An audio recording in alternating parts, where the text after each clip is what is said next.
κλίμα και θέμα. Λέμε από την αρχή της εκπομπής ότι σήμερα έχουμε τη συνάντηση του κ. Μητσοτάκη με τον Chris Starmer. Δεν είναι μέσα στην ατζέντα επίσημα το θέμα της επιστροφής των γλυπτών μας, των γλυπτών του Παρθενώνα. Αλλά σίγουρα αναμένεται ότι κάτι θα βγει από εκεί. Έχουμε κοντά μας τον κύριο Καψάσκη, είναι δόκτωρ πολιτιστικής διπλωματίας και πρόεδρος το ΕΙΠΔ, δεν θυμάμαι να το πω. Το Ελληνικό Ινστιτούτο Πολιτιστικής Διπλωματίας. Πολύ ωραία, γιατί έτσι το έχω μπροστά μου και δεν θέλω να το παρακάμψω. Και ο κύριος Γαλιάσος, μέλος Βρετανικής Επιτροπής για την Επιστροφή των Γλυπτών του Παρθενώνα και ιδρυτής του Greek List. Καλή σας ημέρα. Καλημέρα. Καλημέρα. Και οι δύο θέλω να σας πω. Ελπίζω να μην κατέστρεψα τους τίτλους σας. Συνδετημόνες μας σήμερα είναι άνθρωποι οι οποίοι γνωρίζουν εκτός από τα πρακτικά ζητήματα της επιστροφής των γλυπτών του Παρθενώνα στη θέση τους και τα νομικά ζητήματα. Και να ξεκινήσουμε από εσάς, κύριε Καψάσκη, με τον κύριο Γαλιάσο, τα είχαμε πει την προηγούμενη εβδομάδα, περιμένουμε. Ελάτε να σας ακούσουμε πού βρισκόμαστε τώρα και τι μπορούμε να επικαλεστούμε ως ο Κυριάκος Μητσοτάκης στην κουβέντα που θα γίνει το απόγευμα. Κοιτάξτε, το πρώτο πράγμα που μπορούμε να επικαλεστούμε καταρχάς είναι η θετική διάθεση που είχε ο κύριος Πρωθυπουργός Βρετανίας, ναι. Όντας αντιπολίτευση. Κύριε Στάμερ, ναι.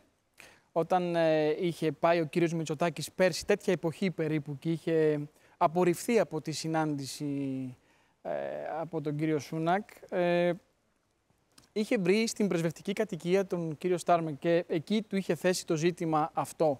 Και ο κύριος Στάρμερ ήταν θετικά διακείμενος στην υπόθεση των γλυπτών, αν και, επαναλαμβάνω, το έχουμε πει και σε προηγούμενη συζήτησή μας, είναι έτσι η δομή του Ηνωμένου Βασιλείου ως προς την διοίκηση που τυπικά δεν επιτρέπει στην κυβέρνηση να αναμειχθεί στα του μουσείου. Ναι. Τυπικά. Ουσιαστικά, ο κύριος Στάρμερ βεβαίως έχει λόγο. Και αυτόν τον λόγο θα πάει να διεκδικήσει ο κύριος Μητσοτάκης. Βέβαια δεν πάει μόνο γι' αυτό, γιατί εγώ μίλησα με το γραφείο, με τον πρέσβη χτες και μου είπε υπάρχει μια ατζέντα θεμάτων, κυρίως οικονομικό-τουριστικό. Ναι. Μια ατζέντα που τα βάζουμε όλα με τους Βρετανούς. Ναι, γιατί λαμβάνουμε και πολύ τουρισμό από τη Βρετανία. Δεν το συζητάμε. Αλλά βεβαίως ο κύριος Μητσοτάκης, επειδή έχει πάρει προσωπικά αυτή την υπόθεση και το χειρίζεται με υψηλή δεξιοτεχνία, διπλωματικά μιλώντας, έτσι. Νομίζω ότι πάμε να έχουμε ένα αίσιο τέλος. Μιας και πλέον... Αίσιο τέλος λέτε. Που σημαίνει ότι είστε αισιόδοξος. Είμαι αισιόδοξος. Για πρώτη φορά είναι. Είτε μιλάμε για τέλος, σημαίνει ότι θα επιστραφούν. Θα έχουμε την επανένωση. Ναι, παρατηρώ στο δημόσιο διάλογο ότι δεν τίθεται πλέον το ζήτημα στο εάν και εφόσον και με ποιους όρους θα έρθουν, αλλά στο πότε. Και αυτό μου δίνει έτσι ιδιαίτερη αισιοδοξία και μπορώ να σας τη μεταφέρω. Τώρα, αν διαψευστούμε... Είναι πρώτη φορά που το λέτε αυτό, έτσι, σε ζωντανή συνείδηση, ότι είστε πλέον αισιόδοξοι για το κομμάτι της επικοινωνίας. Κύριε Γαλιάσο, να έρθουμε σε εσάς. Είναι η ίδια η αισιοδοξία σας? Είμαστε πάρα πολύ αισιόδοξοι και μάλιστα η Guardian σήμερα έλεγε ότι οι συνομιλίες για τα γλυπτά του Παρθενώνα βρίσκονται σε πάρα πολύ προχωρημένο στάδιο. Δεν το βλέπω αρνητικό ότι σήμερα δεν θα συζητηθεί το θέμα για τα γλυπτά του Παρθενώνα, γιατί ίσως και οι δύο πλευρές προσπαθούν να καταλάβουν πώς θα είναι αυτή η συμφωνία για την επιστροφή των γλυπτών του Παρθενώνα και ίσως να μην θέλουν να επικοινωνήσουν. Δεν θα συζητηθεί επίσημα, λέμε. Ανεπίσημα, ξέρετε πολύ καλά και δύο ότι σίγουρα θα το συζητήσουν. Έτσι. Απλά δεν θα το δημοσιοποιήσουν. Ναι. Και μάλιστα σήμερα την Υφυπουργό Εσωτερικών Τζες Φίλιπς τη ρωτήσανε ποια είναι η γνώμη σου στον αέρα, στο Sky News. Δεν το περίμενε και είπε η ίδια μάλιστα ότι δύο φιλικά έθνη θα μπορούσαν πιθανώς να έρθουν σε μια συμφωνία για το συγκεκριμένο ζήτημα. Και μην ξεχνάμε ότι και το 49% των Βρετανών είναι θετικοί στην επιστροφή των γλυπτών Παρθενώνα. Και η άλλη ερώτηση είναι, το Βρετανικό Μουσείο θα κλείσει για να γίνει κάποια ανακαίνιση. Πού θα είναι τα γλυπτά αυτά για τα επόμενα χρόνια? Οπότε όλα μαζί. Με χαρά να βάλουμε εμείς τη μεταφορική. Έχουμε πολλές μεταφορικές στο Greek List, δεν υπάρχει θέμα. Ναι, έχουμε. Να τα βάλουμε εμείς. Πόσο θα κλείσει το Βρετανικό Μουσείο, για πόσο καιρό? Δεν το θυμάμαι αυτό ακριβώς, αλλά θα είναι τουλάχιστον για 2-3 χρόνια, γιατί προσπαθεί το Βρετανικό Μουσείο να μαζέψει πολλά χρήματα, εκατομμύρια λίρες, για να γίνει αυτή η ανακαίνιση. Δεν την ήξερα αυτή τη λεπτομέρεια, ότι θα κλείσει. Ο όρος είναι ο σωστός, να τα δανειστούμε. Ποιος είναι ο όρος, κύριε Καψάσκη? Εκεί είναι το ζήτημα της διαπραγματεύσεως. Υπάρχει, όπως ξέρετε καλά, ο νόμος του 63 από την βρετανική πλευρά. Από την δικιά μας δε πλευρά υπάρχει το ζήτημα της κυριότητος. Δηλαδή δεν θα επιτρέψει εμπουδενή η ελληνική πλευρά να έρθουν υπό τη μορφή δανεισμού. Συνεπώς, αυτά τα δύο εμπόδια μένει να ξεπεραστούν. Ο νόμος του 63 από τη μία, που δεν επιτρέπει εξαγωγή εκθεμάτων από το μουσείο, και από εμάς να βρεθεί η σωστή φόρμουλα ώστε να μην έρθουν υπό το καθεστώς του δανεισμού, γιατί αυτό αυτομάτως θα ήταν διπλωματικός πάταγος για μας. Νομίζω ότι η ελληνική πλευρά το έχει αποκλείσει αυτό. Ναι, το θέμα όμως, τον πρώτο λόγο τον έχει η βρετανική πλευρά, δυστυχώς. Ναι, το Βρετανικό Μουσείο εννοείται. Ναι. Πάντως, δεν ξέρω, νομίζω ότι είναι η πρώτη φορά που νιώθουμε όλοι ότι είμαστε πολύ κοντά, κύριε Γαλιάσο. Δεν ξέρω αν συμφωνείτε. Εσείς έχουμε βγει πάρα πολλές φορές για αυτό το θέμα στην εκπομπή. Νομίζω ότι είναι η πρώτη φορά που σας βλέπω και εσάς τόσο. Χαμογελάτε και οι δύο καταρχήν. Ναι. Κάτι πολύ σημαντικό, και το ξέρει και ο κύριος Καψάλης, είναι η απόφαση της UNESCO το 2022. Ναι.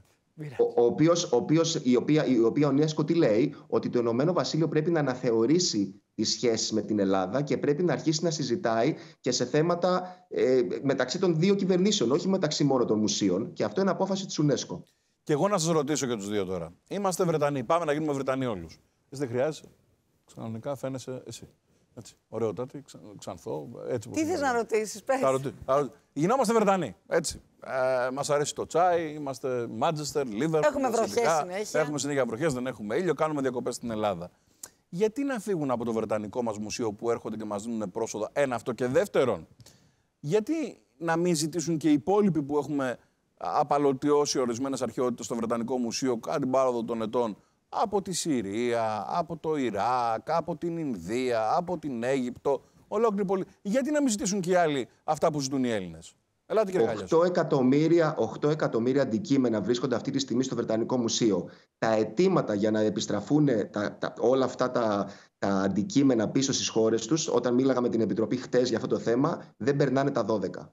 Και εμείς δεν ζητάμε να γυρίσουν τα 8.000 ελληνικά αντικείμενα που είναι στο Βρετανικό Μουσείο, αλλά ζητάμε μόνο τα γλυπτά του Παρθενώνα. Εκείνη η διαφορά. Ναι, υπάρχει και κάτι ακόμα.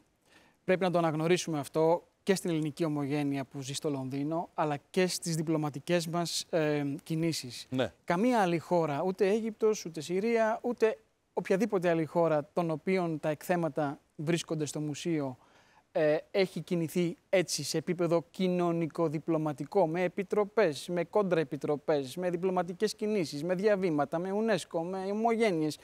Μόνο η Ελλάδα το έχει κάνει αυτό και υπό αυτή την έννοια οι Βρετανοί σίγουρα θα ζητήσουν ανταλλάγματα. Δεν υπάρχει περίπτωση. Μα είμαστε ανοιχτοί σε αυτό, αλλά τι θα μας ζητήσουν αυτό? Ναι, αυτό δεν το γνωρίζω να σας το πω. Πάντως, το γεγονός είναι ότι αυτό να το τονίσουμε, ότι το pressing που έχει ασκήσει η ελληνική πλευρά δεν το έχουν ασκήσει οι άλλες, ώστε να τίθεται. Πάντως και για τους ίδιους θα ήταν κάτι πολύ καλό, κύριε Γαλιάσου, ζείτε εκεί, να καταλάβουν ότι θα μπορούσαμε να τα δούμε εκεί που αρχικά είχαν μπει. Δηλαδή να δούμε αυτήν την ομορφιά ενωμένη, γιατί είναι παγκόσμια ομορφιά. Δεν είναι ούτε των Βρετανών, ούτε των Ελλήνων. Είναι παγκόσμια ομορφιά, είναι για όλο τον κόσμο. Να γίνει το μνημείο σε ένα κομμάτι έτσι όπως ήταν. Η τοποθέτηση του Πρωθυπουργού. Ναι, ελάτε, συγγνώμη. Δεν ξέρω αν έχετε πάει στο Βρετανικό Μουσείο να δείτε πώς είναι αυτά τα εκθέματα. Με το χειμώνα να βρέχει και να βάζουν. Στεναχωριέμαι. Είχα πάει σε επίδειξη μόδας. Τι κάνανε? Είχαν καναπεδάκια δίπλα εκεί πέρα στα τέτοια. Γύρισε, όσοι Έλληνες ήμασταν εκεί, γύρισε το μάτι μας. Πραγματικά, δηλαδή δεν θέλαμε να καθίσουμε στην αίθουσα ούτε λεπτό. Ναι. Τι λέτε, κύριε Καψάσκη, κάτι πήγατε να πείτε? Έλεγα ότι διάβαζα στην Καθημερινή προχτές ή χτες την δήλωση του Πρωθυπουργού. Ναι. Ότι προέταξε στο λόγο του τη δικαίωση της Μελίνας Μερκούρη. Γιατί αυτό το θέμα ετέθη πρωτίστως το 1983. Και μ' άρεσε αυτό το πράγμα, δηλαδή ότι, και αν θέλετε, σε επίπεδο αυροβροσύνης και διπλωματικά και από όλες τις απόψεις, όταν ένας πρωθυπουργός λέει ότι δεν το κάνω για το εγώ μου, ασχέτως αν θα το καρποθεί βεβαίως ο ίδιος, αν τελικά έρθουν τα γλύπτα, αλλά το κάνω για να δικαιωθεί η Μελίνα, αυτό, αν μου επιτρέπετε, δείχνει και έναν αλτρουισμό και έναν ακαλαντουό μου άνθρωπο. Ευχαριστούμε πάρα πολύ για τους δύο. Να είστε καλά. Με το καλό να τα ξαναπούμε όταν και εφόσον Τώρα θα τα ξαναλέμε συνέχεια. Έχει φορτωθεί η μεταφορική, έχει τη φορτωτική. Γεια σας, ήρθαμε να φορτώσουμε. Και ερχόμαστε. Λοιπόν, ευχαριστούμε πάρα πολύ. Ευχαριστούμε πάρα πολύ. Πάμε σε